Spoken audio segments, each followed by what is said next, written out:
Hey guys, welcome back. Today we're looking at foams for the WPL version 1 kit tyres.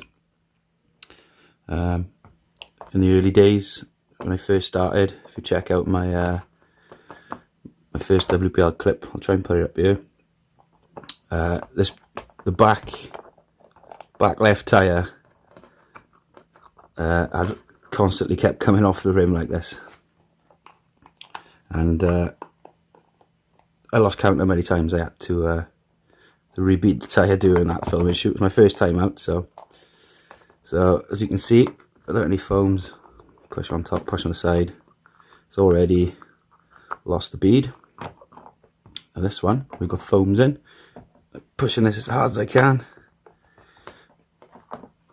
and as you can see, a bit more tamed now. I haven't broke the bead.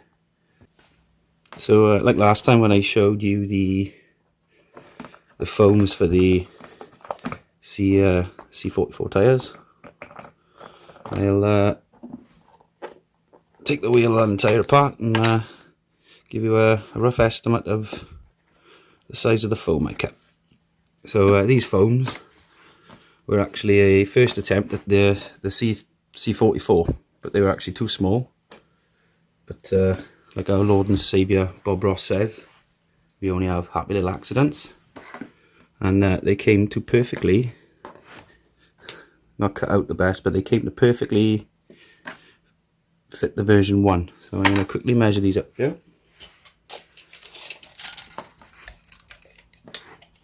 So in terms of length, we're about 19.5 centimeters. In terms of width, we're about 3 centimeters. In terms of depth, we're about, I'd say, 12 millimeters.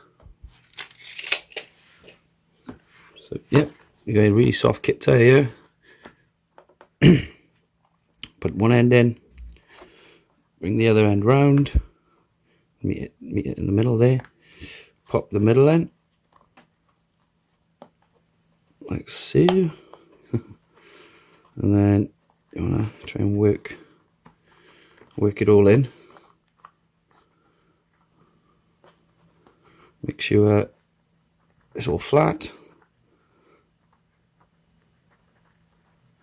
not twisted. Check this side quickly, just line it up a bit better. Last but not least, pop the wheel in. Easy peasy.